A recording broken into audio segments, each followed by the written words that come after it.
Welcome into Inside LAFC, the Max and Vince podcast, joining you from glorious, overcast, eastern Los Angeles. Sometimes rainy. Alhambra adjacent. We have a lot to get to, but Vince just threw a wet blanket on everything. Dropped a bomb. As he said, Iron Maiden did not get into the Rock and Roll Hall of Fame. A year after Judas Priest does. You figure Judas Priest, Iron Maiden, Megadeth. Just knocked out everything out of sequence. Thanks a bundle, La Rosa. Can I tell you, on my drive-in, I listened to 95.5 because my good friend Jordan is on the morning show. And there's someone else on the morning show that's clearly younger than I am. And she goes, well, you know who else isn't in? Thin Lizzy, MC5. And I was like, that girl gets it.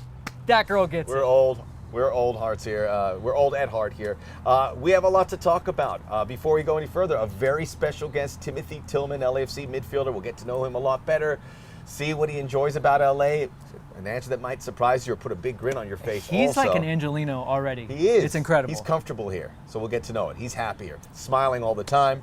We'll break down everything from Tuesday night. Do you have a good Tuesday? That's one for the memory banks for sure. Yeah, that's another one. I mean, we just get this long list of milestones as of late. We're spoiled. We are We're spoiled. so spoiled. Enjoy it while it's here. It may not always be this way, so enjoy it. We have a CCL final to look forward to, but we will get you all the breakdown from the match against the Union. Get you ready for the weekend against the San Jose Earthquakes. We know a lot of fans are heading up there. Inside LAFC MVP podcast starts right now.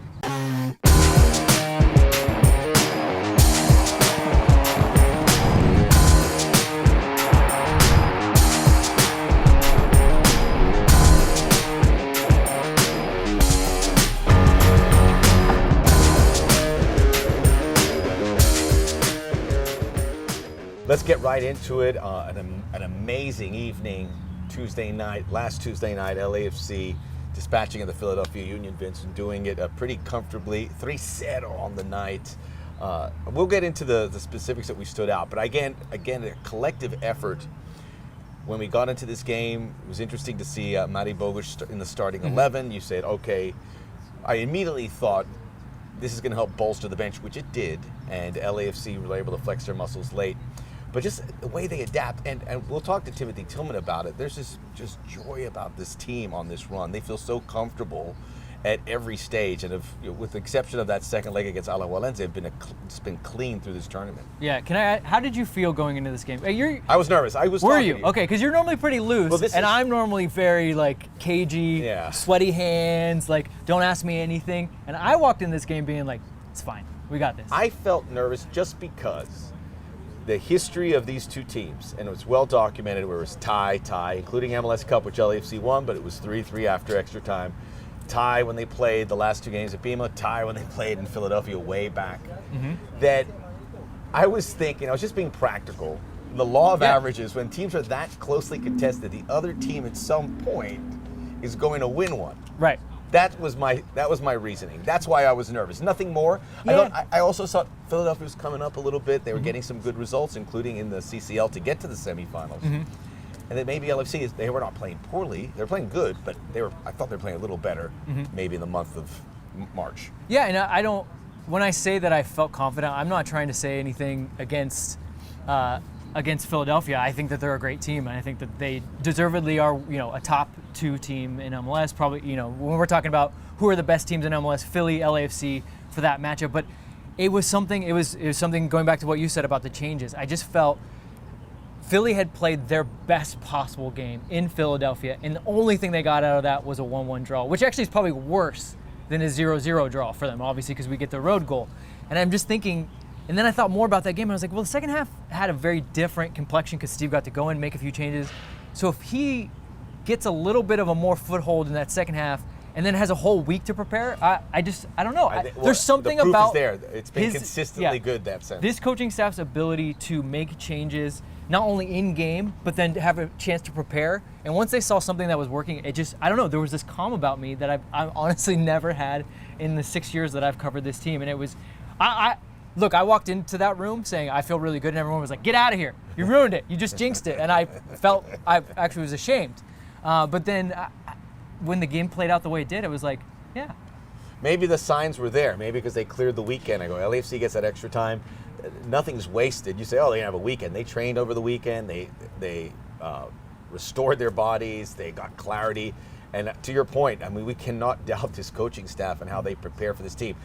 No stone is left unturned, and they have grown-up conversations with these players. And again, it's collective. There's no guys going, oh, I'm not playing. They are all on board for this magical ride. The Philadelphia aspect, there's no question. I think we built it up a lot that these are the two best teams in MLS, and I think the gap is pretty significant, even though Philadelphia don't show that way in the standings. They will. And we saw this in the first leg, but they did play a very physical matchup. And they played a Philly game. That was a Philly game. In Philly, that was a Philly game. When we've seen LAFC and Philly play in the past, that affected LAFC. I thought the black and gold had their game plan down. The passes were connecting. It was pop, pop, pop, pop, pop. It was when they wanted to get a nice sequence in, they did. Mm-hmm. Philly fouled. Philly got yellow card. And Vizo got a frustration yellow card. And I think at the half, stupid yellow card. It was at the half. You felt there's a red card there, and it was a great game plan. So you had Philadelphia in yellow peril, mm-hmm. and then you have three guys, and even Daniel Maldonado coming in playing excellent. Some guys coming off the bench, mm-hmm. 4 guys coming off the bench that just wore them out. And I saw Jim Curtin afterwards. I go, hey, congratulations on a good run. He even said that. He goes, that's a really good team. Yeah. They were on another level. Yeah, no, I think the signs were there in the second half. Steve made that change, which he stuck with, of having, instead of 1 with 2 in front in the midfield, 2 with 1 in front, which really helped them deal with, like you said, Philly's physical play. And I just went into that, and again, this is no slight on Philly. When they do what they do, they crush teams, and they steamroll you. They beat you up. They shove it right down your throat. But that's all they have. And so I saw in that second half, LAFC start to get a foothold. They still weren't passing well, but they were defending better. They were getting the ball further. They were able to get more pressure. And then you say, now you have a week after that little bit of tape and experience. What are we going to do? And Steve rolls it back out there. He actually then has the ability to bring in our guest, Timothy Tillman, and to play in that 10 role. And it wasn't perfect. Like to be fair, the 3-0 scoreline flattered LAFC a little bit more than. It did, but just the fact that Philadelphia, who always respond to an LAFC goal, mm-hmm. didn't the first 2 times right. and didn't the third, shows some growth, shows the separation. Mm-hmm. Yeah, no, it definitely shows growth. I mean, I think Steve's best comment after the game was it was a professional performance. I mean, that's for a lot of people that says like a lot of things, but in terms of football, it's exactly what Max said. It's when you score a goal, you don't let your guard down and immediately give it back up. You're able to defend set pieces, which early on they had to defend a lot of set pieces. Actually, early on, I would say they weren't defending set pieces. They were letting John defend all the set pieces. And John was great in goal. You got some key saves. In the moments that mattered most, you finished your chances. And Jim Curtin said on the flip side, like they didn't. You know, they hit the post in that first match. Yeah. They did have some very, I would say maybe better than half chances in the second leg, and they just weren't able to score on them.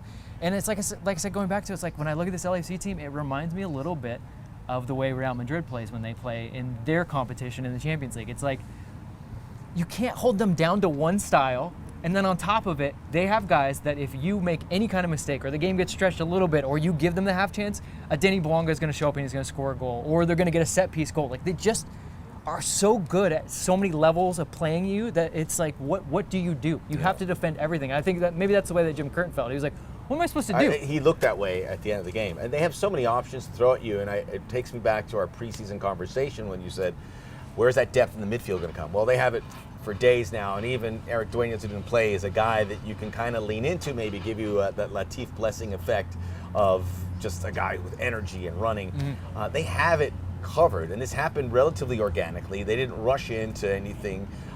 They still have that DP slot, so they were very savvy, and obviously LAFC, superior scouting network across the board than most MLS clubs, but they had everything you needed. And then a luxury like Matej Bogusz, you know, he wasn't gangbusters in this game, but he served a role. Mm-hmm. And then you bring Mahala in, who we know hasn't been playing as well now as he was a few weeks ago. And how does he respond? Scores one of the goals of the tournament. Right. And it's just, there's so many things that they can throw at you. I know when you look at standout performers, we were going to talk about that, and I'm driving over here to the Performance Center. I go, who stood out above everything was good. It's another clean sheet. Mm-hmm. One of the best defenses in CONCACAF. A midfield that can throw so much at you, as you said, where they can kind of go a little further back with Kellen and Ilie as they did, as you were describing. Yep. And then if Denny, it's like the left one doesn't get you, then the right one does. You know, Denny, Carlos. Oh, and we got a third arm. You know, Mahala. Yeah. It's I found it very hard to pick out. Like if I had to pick an MVP, who would it be? I don't know. I'm sorry. Yeah, I mean, both teams, even Philadelphia, they had like a lot of guys that played at a good level, which is why these games were so good. I think you got to pay maybe special attention. It was a really good semifinal. Yeah. This was like when you felt CONCACAF champion. This is the ones that you remember down the road.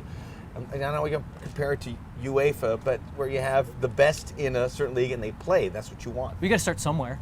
Yeah, right? we got to start. Okay, so this is a good place to start. Look, it's not the Champions League. It's not Real Madrid versus Liverpool, Real Madrid City, but it has to start somewhere. And I think that this, it is going to expand in the years to come. So I think if this is where the start is and then it expands, it's going to get a lot better as a competition. But in terms of top performers, I think you have to. I would point out John McCarthy. Yeah. I think he wasn't super busy, but when he was called upon, made the saves that he needed to keep his team in it. And like you said, when LAFC found a goal, they didn't just immediately give one back up. They were able to hold them off. By the way, what a moment for him after the game. We were down there in the tunnel, and all the Philadelphia players, because he used to play there, embracing him, saying, "Hey, good to see you." And they're walking to their bus. They looked miserable, and John was being a real professional about it. But you had to know in the back of his head. Actually not good. It was not good to see you again. He's like, gotcha. While the Phillies are in town for Dodgers as well. Yeah. It's tough going for the Philly sports fans as of late. But yeah, I think John. I can't separate the two of them because I think Ilie and Kellen were so good in that role, and especially in the second Kellen match. Picked up a bunch of free kicks. I mean, he free launched kicks, himself a free kick, and then set piece goal at the beginning. The recoveries, the way they helped out that back line, it just felt like every time Philly launched a ball, and they had numbers in and around there. Kellen or Ilie were there to be that second guy to really pick up the ball and pick it up cleanly. It wasn't just like the ball bounced around and pinball a little bit. They were able to pick it up cleanly and then find a pass out. That was what was. Obviously the formation change was different. Their level and their ability to then pass the ball, which our field in Philadelphia, the field not so great, which fits. Hey, take your home field advantage. I'm actually all for it. More teams should if your team doesn't play a certain way and you want to grow the grass this tall, go for it. Just don't have turf. But if you want to do that, have home field advantages. Obviously, here at home we're able to move the ball around a little bit more. I don't want to call guys out because I feel like if I call somebody out, then I have to call out someone else. I have to go keep down because, like you said, if you say Denny was good, well, then you need to go down the line and say, well, Mahala did something great, and you got to keep calling guys out, and then we'll be here just saying all 15 guys that played in the match. Yep. We're going to talk a little bit about the final. We'll have plenty of time to preview it, but in order to be a famous international night, you need to have the turnout, and everyone came out. Just so you understand how it works, MLS has a schedule. They talk to their fan base. They have their members, and they tell them specifically, hey, we have 17 home games. They make assignments. They make preparations to attend those games. CCL comes out of the blue. Everyone found out there was a Tuesday game 3 weeks ago. Mm-hmm. And Tuesday, you talk to people, hey, it's a school night, and what have you. It's tough in these circumstances under a short amount of time to get people to come out. That place was absolutely rocking. Was it at the MLS Cup level? No, nothing's going to be there. But it was pretty close. And I'll tell you what, when you have this second leg coming up on a Sunday, everyone is chomping at the bit for that. But that, you hold your breath a bit. But LAFC has proven that nothing will deter them on the field, off the field, in the stands. Because we're sitting there going, it's incredible. It was, it was a mess, LA, that day. Do you think by 20 minutes in, it was full and it was pumping. It's tough to beat MLS Cup and the pop when Gareth Bale scores that goal to tie it, the pop when Ilie finishes that penalty. But do you think the second leg might be louder? Because you know this as well as I do, and I'm not trying to put MLS down here, but MLS Cup is also a corporate event. Yes. MLS takes quite a chunk of tickets that they give off to people. I'm sure CONCACAF will also give some tickets to its vendors to get them in there, but this will be much more of even a home match than I think even MLS Cup was. It could be the loudest match ever at BMO Stadium. Wow. Right? Put down the gauntlet. I don't doubt you. Is my reasoning sound? I will say this, and it's not apples to apples, but last year when the Sounders beat Pumas in the CCL final, I watched that game and I was mesmerized because everyone was locked in to a historical moment. And I don't see why it wouldn't be possible with LAFC in a soccer-specific stadium, 22,000. Yeah, we'll expect some Leon fans as well. They travel well. To travel well, especially depending on what happens that first leg. It's going to have color and pageantry. It's a Sunday, and it's going to be pretty magic. So again, if you make your preparations now because you don't want to miss that day. I'm already looking forward to going to the North End, celebrating with the fans, maybe get a camera in there. I can't argue that. But Yeah.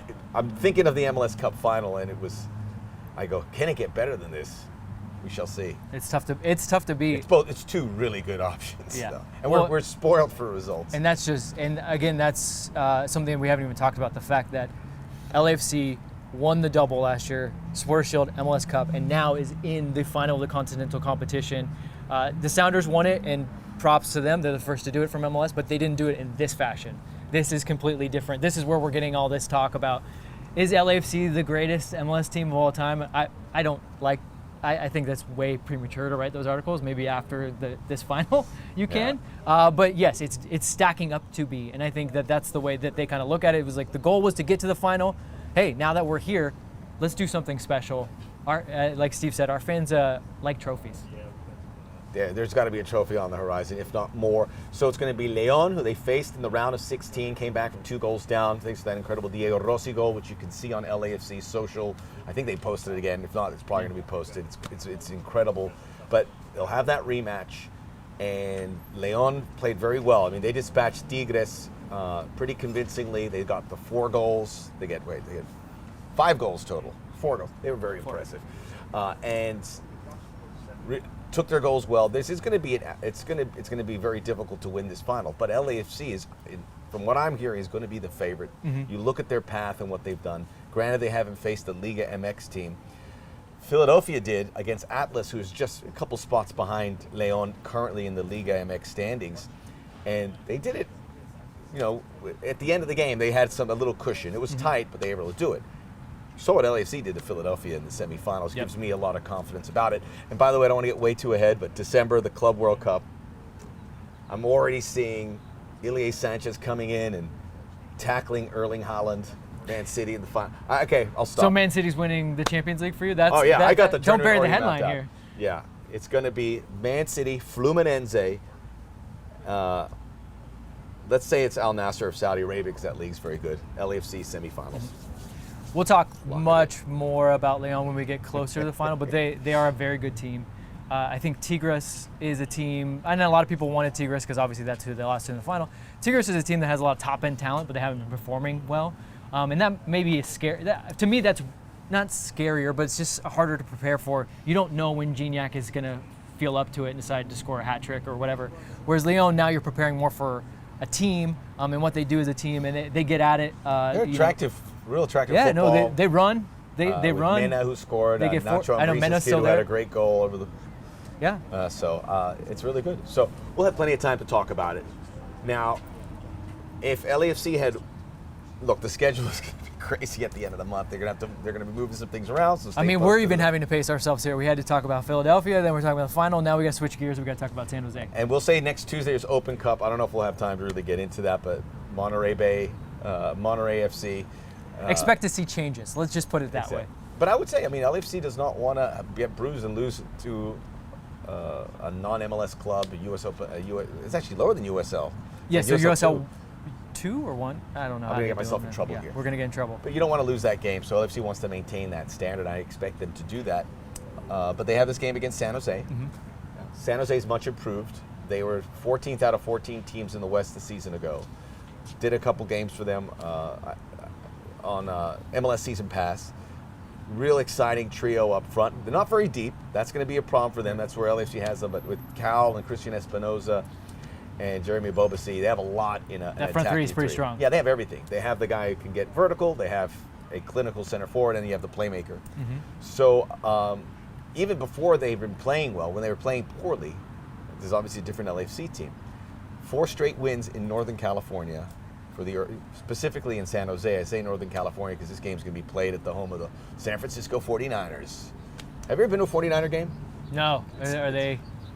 You know, they talk about Raider fans and you get a little uncomfortable because they're like big and strong. Niners scare you a little bit? Niner fans is scary. I mean, there's some big dudes and you're like, and they're these, like Steve Young, and they're like, I got a little nervous when I was there. So I just kept quiet. Very raucous. But there's not going to be Niner fans. So you're saying if I run into a guy in a Steve Young jersey, look out? Yeah, Steve Young jersey. Where do you draw the line? Where do you draw the line, though? It's like, so Montana, Young, those were obviously good years, and then they had some lean years at quarterback. What if I see, who am I thinking of? Montana was there forever. I know, but who am I thinking of that like, took over? No, even farther back. That took over. I can't remember. They had a bad run. I'm gonna get in trouble with this. Our guy Joe's trying The reason why I can't remember because he's just a generic white guy. Garcia. Jeff Garcia. Jeff Garcia. Oh, he was good. Was he? Yeah. Sure. Yeah, he's good. He made a lot of money. Made a lot of money. I don't know. But when I see his face, if I was like a kid and I had a pen and pencil, they're like, just draw a dude. That's just that guy's face. That's what it looks like. Just that guy's face. Did not expect to talk about Jeff Garcia today, but I'm glad we did. San Jose, it's a big weekend for them. They're going to be playing there. They have a Cinco de Mayo celebration. Well, they went to a bigger stadium to afford our fans some more room, some more space. Thank you. Spoke to Jimmy Lopez. He was mentioning that maybe up to 1,000 fans can get up there. We remember in 2019 where so many showed up, and it was incredible optics. So it's just hard to. So many away dates that we ask, hey, can we get away support? And they always do, and they always come in big numbers. This will be it. And I would imagine they might go back up to Monterey Bay on the following Tuesday, not with that many numbers, but with numbers to represent LAFC as they always do. That Monterey Bay Stadium, I don't know if you've seen it. They had an aerial shot before they played their last U.S. Open Cup game, and I was like, it's a nice place. And then LAFC drew them. I was like, I'd like to go there. Yeah, I would like to go. Just got to limit some of the travel. I think the San Jose game, what's interesting about that is, like you said, not very good there recently. They've had 4 straight wins against LAFC. They're undefeated there this year at home. LAFC obviously undefeated in the league. So at some point, that's going to go. Unfortunately, I don't think we're going to keep that up through the entire year. This might be that chance. What I look at, though, is the other team, the similar way that we played against San Jose, Vancouver. Not so much success there. They go there in Champions League, run out 3-0 winners. Is this team playing differently? Like, there was teams that we were like, that's a bogey team. We just don't play well against that team. At Colorado. Right. Didn't get the 3 points, but was able to hold them off and get a 0-0, and that was in a weird time frame. So that's what I'm going to be looking for. Has that changed in a way that is meaningful? No. You guys can't see him, but there's a very important person on the other side of the camera, and he's telling me that everything I'm saying is completely wrong. Okay, we get back into it. There he is. And he pushed a bunch of buttons too. So if we look, he's got his media. If we're out of focus, don't blame that on our camera. I love the fact that those games, they go on the road and get a scoreless 0-0. It just feels like it buys the time so they can hammer down at home. Colorado. Yeah. Seattle, Nashville was 1-1. But these games where they just defensively don't give up anything, so it's always going to give them a situation. If it's 0-0 against San Jose, I mean, people will be like, but I'm like, still unbeaten, which is what LAFC is still unbeaten. And by the way, the second to last unbeaten team lost 2 weeks ago. Right, ages ago. No, I like that. I love it because, fans are already quick to jump on LAFC and be like, you're not that good. And then we go there, and it's you get a 0-0, and those home fans go, see, we told you you're not that good. And then they come to BMO and they get pumped. And they're like, well, whatever, you guys got lucky. It's like, well, we're racking up trophies here along the way. Playing in multiple competitions, there's no luck here. If you score scoreless games and you don't lose when maybe you should have, or on the road where every MLS team is almost obligated to lose on the road. It's just part of this league. No one goes, if you do that and your defense is watertight, you're going to win trophies. You're going to stay at the top. You're going to stay unbeaten. We talked to Ryan Hollingshead. He goes, no bad days. They haven't had it. It's a mentality. Some good days, some not so great. They haven't had a bad day. Yeah, it's a mentality. It's not okay, well, guys, we've done so well to this point, maybe we could let one slip. It's like, no, why? Why would we do that? It's very impressive. So, I mean, when you see that, is it not as sexy as 3-0 over the Union? People going crazy on a Tuesday night. But they are still getting those results, too. But they are getting them. So it's not like we're talking 0-0s across the board. No, they're getting those on the road, too. Yeah. They got that in Vancouver. It's a good mix. They got that in Alajuelense. They've got that in good places. and this team is healthy. It's get ready for a fun summer, and just make sure you're. And we know a lot of fans are going to be traveling down to Guanajuato as well. And I know our guy Yuli said there's a lot of fans from Guanajuato in LA, so those two legs are going to be amazing. I think we covered. I mean, we didn't cover it, but how can you possibly cover this when it's your cup is just. As we've said, we could podcast every day and still have a lot to talk about. Yeah, it's a good idea. We're going to be back. I need some days as promised. Our very special guest. We're going to get to know Timothy Tillman a little better. Scored a goal against the Union, fitting in beautifully. What does he like to do? We'll find out. Timothy Tillman on Inside LAFC, the MVP podcast, or the MVP. Next. Nailed it.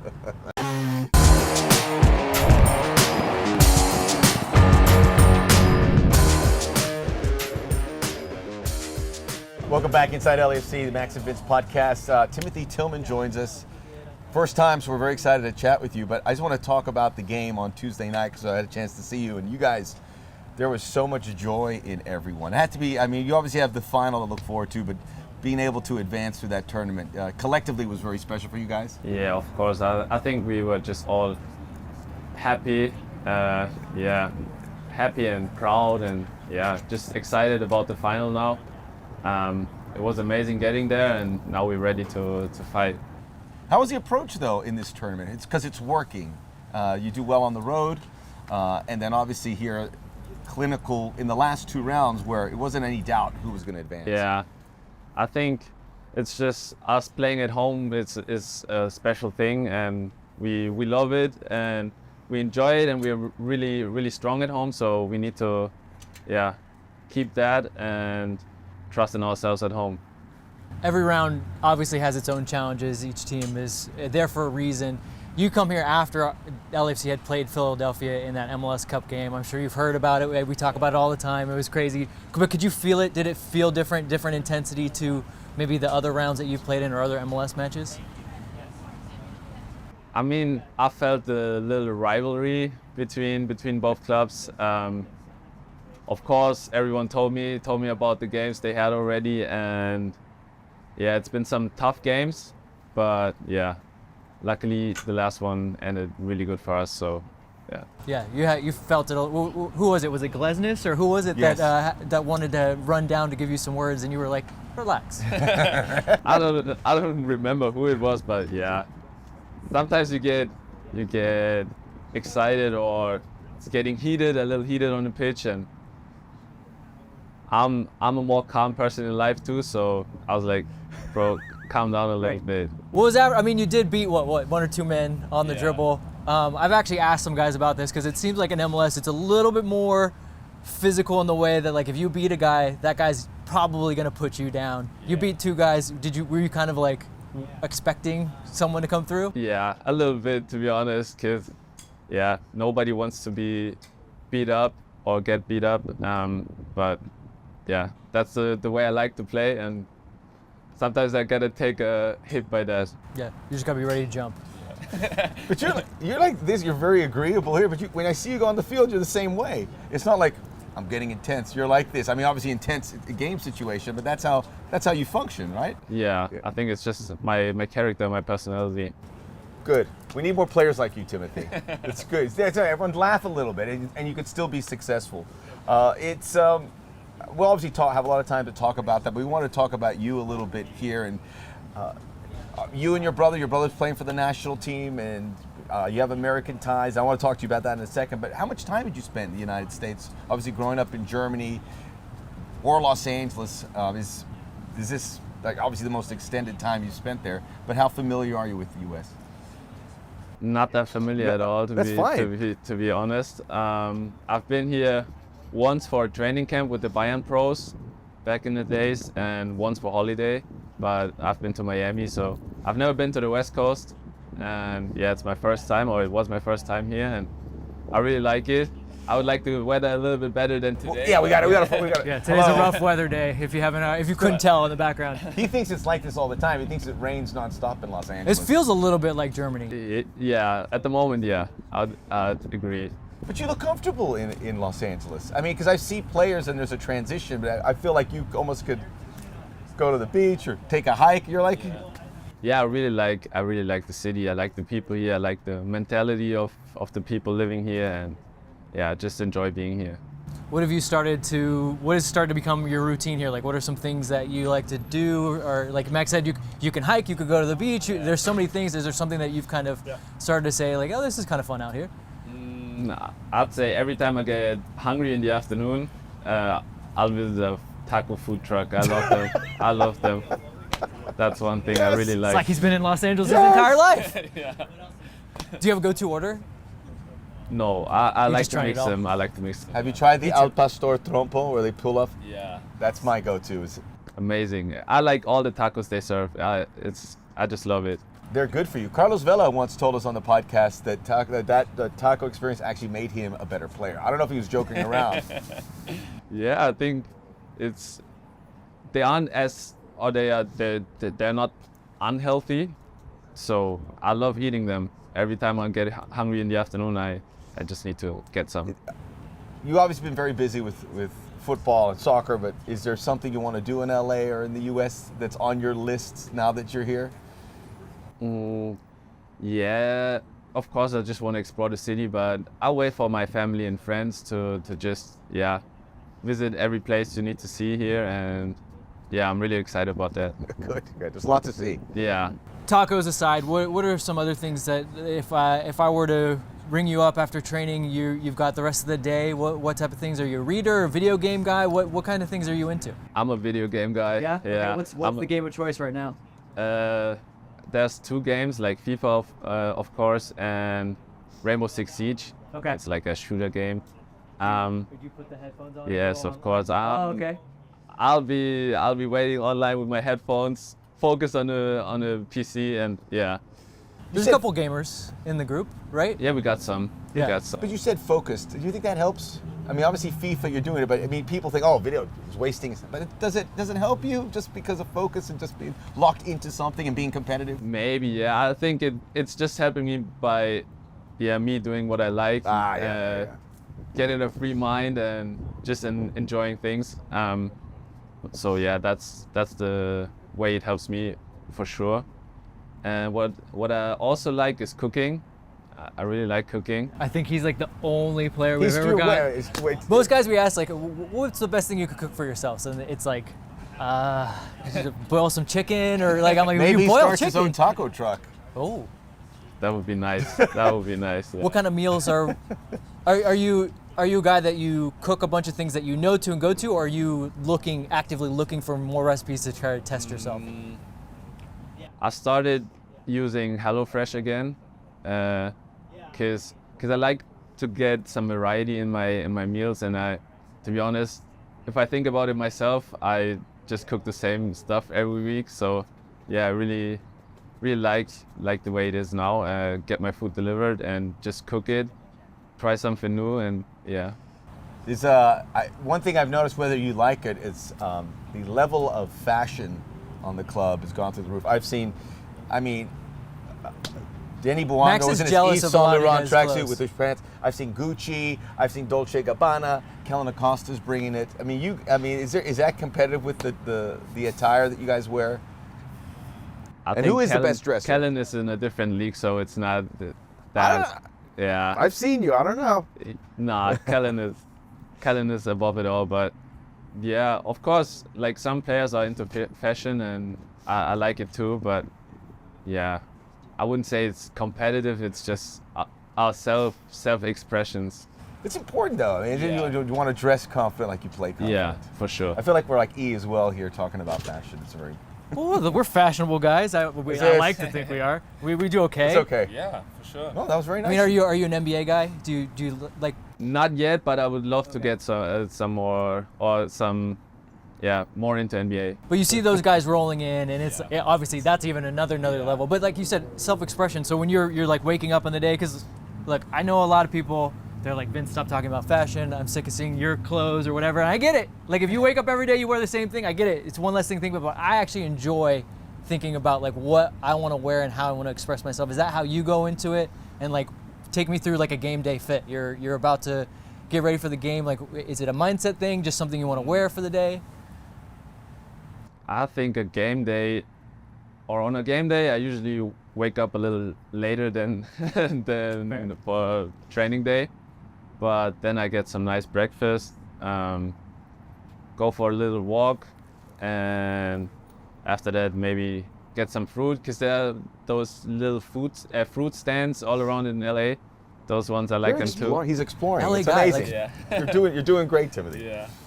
And yeah, then I grab some fruits, go back home, eat something, some more carbs, and after that I'll decide what I will wear. Then I go for a nap. After the nap, I'll take a shower, and then. But I'm not gonna let you off Game the day hook. experience sounds amazing. I know by the way. game day sounds great. Nap, It is wake up stressful, late. I'm sure too. But I'm not gonna let you off the hook. So you're picking out your outfit. Like, are you setting a tone? Like, are you're wearing something because you're like, I want to play in a way today? Like, or just something you want to wear? Just how I feel on that day. I just dress as how I feel, and yeah. How would you describe your style? Like, what's your? I think I'm a relaxed guy. Like to wear loose stuff, oversized stuff. But yeah, that's everything I gotta say about that. A couple quick questions about football again. I know your brother's in the U.S. national team. Is that something that is on your radar? Is there something that there's been communication from them? Of course, I think being called up for national team would be amazing for everyone on this planet, every soccer player. So yeah, of course I would be excited if I get the call up. That group, a lot of guys your age, a strong group in midfield. You obviously bring slightly different characteristics to guys, but how do you see kind of if you start to envision yourself possibly breaking into that team, how do you see yourself playing your role? Like, would you be more of an offensive player, do you think? Do you think it would change from what you do here? Yeah, I'd say it's not about a specific position, it's just about the role you have in a team, as you said. And yeah, sometimes, or like against Philly, for example, I was in a little bit more offensive position, even defensively, but yeah, I just keep working everywhere. I think I run a lot, and yeah, I like to have the ball on my feet. I like to give nice passes, or to score too. But yeah, I'm just trying to help the team as much as I can in every position I'm playing, and yeah, doing my job. Yeah, your role against Philly was kind of like a throwback for you, right? Because you came up kind of in that position, a 10. I'm sure you were still a guy that got after it and would press, because that's what they do in Germany. But like, what was that like to kind of go back to your roots? Because I know you were started at 10, right? You got pushed kind of out to the wing, because that's where young players go. They go out to the wing. But now you're coming back into 10. Was that I don't know. Is that like where you're most free? Did you feel the most joy in the field there? Obviously, you'll do whatever Steve asks you, but to get to play that position in a big game, how was that for you? It was nice. I mean, yeah, as I said, my game is about seeing spaces, moving into spaces. It's not about this one place and I'm fixed on that one position. But of course, I liked it. It's been my position for many years, so yeah, I enjoyed it. Just a quick thought here about playing in Major League Soccer, playing in the Bundesliga, and you also play in Bundesliga too. But how does that compare to the play here that we're in the Bundesliga? How far do we have to go in this league, do you think, to get at least close to a league like in Germany? I think the MLS, or especially us, we play football on a level like between the second, or not on a level, but the style of playing is something between the first and the second Bundesliga. And yeah, it's just because in the second Bundesliga in Germany, the game is pretty physical. A lot of long balls, a lot of fighting. Yeah, I like to say it's like war on the pitch. And the Bundesliga is very tactical, very technical. Yeah, so I think that the MLS is like something in between. Like sometimes it's getting physical, but you also have those technical and tactical aspects. And yeah, that's how I would describe the MLS at the moment. Well, you're adding to our tactical and technical prowess, so we're very thrilled to have you at LAFC and enjoy it. Sounds like you're ahead of the curve in exploring LA, and when you have a little more free time, please, if you have any questions, everyone here can help. Well, if you need taco orders, my man here has got you covered. Okay. It's actually a pretty good place down here, but we'll talk about that later. Timothy Tillman joining us here on Inside LAFC, the MVP podcast. Make sure you rate, review, download, subscribe. Stay dry out there, and we have a lot of big games getting ready for the game at San Jose and also at US Open Cup next week, and of course CCL at the end of the month.